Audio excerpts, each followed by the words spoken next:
the second half of our programming, beginning with Mr. Sven Stumbauer, who is in the class of 2029, currently studying regional and comparative studies.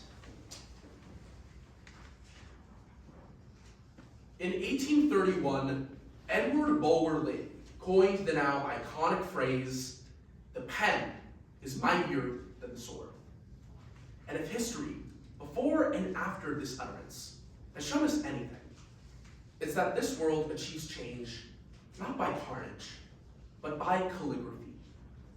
For it isn't oil, but ink that serves as the fuel for shifts in the world order. The barrels of writing instruments have become more potent than those of artillery in determining the victors and the vanquished. And the signature has made itself superior to seizure in how nations obtain power.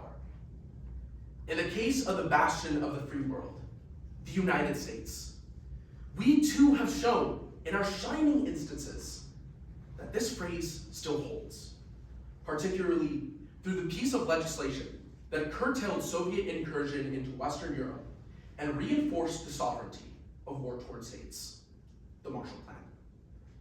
Yet what was this instance of American history, which proved that the metal in our coffers triumphs the metal in our war machines? In 1948, Europe was a husk, battered by the horrors of the Second World War. Once great, once proud nations were reduced to rubble in a conflict that didn't crown victors, but merely those who had lost the least. And across Germany's Elbe River, Stalin beckoned, not with tanks, but with the promise of free bread to an ever desperate populace. A promise contingent on allegiance and eventually assimilation. Amidst this darkness, it wasn't a general, but a statesman who stood up for America. George C. Marshall. His plan? One of ink, not iron. 16 countries, $13 billion, one decree. Rebuild your cities, revitalize your industry, and reflect on the choice between the economic system that granted you new life versus the one actively striving to undermine it. America wanted Europe to choose, and choose they did. However, the Marshall Plan isn't confined to the ledgers of post-World War II recovery.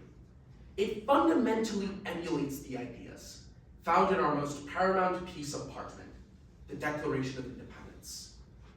Not in its grievances, nor its philosophy, but in its final paragraph, where Jefferson wrote that as free and independent states, they have full power to levy war, conclude peace, contract alliances, establish commerce, and do all other acts and things which independent states may of right do.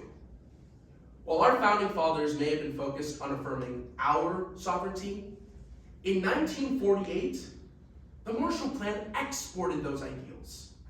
Instead of to 13 colonies, it was to 16 countries, who above all needed the tools to assert their sovereignty during their darkest hour. And we did precisely that. Conclude peace?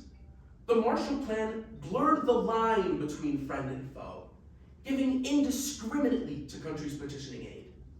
Contract alliances?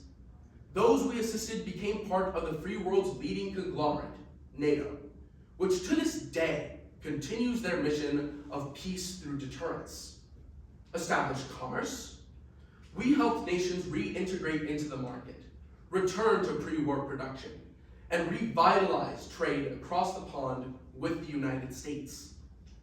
These affirmations of European sovereignty, which stemmed from our founding ideals, would eventually create the conditions that subverted Soviet infiltration into Western Europe, strengthened our allyship with the region, and set the stage for the West to unanimously win the Cold War when the Iron Curtain unraveled.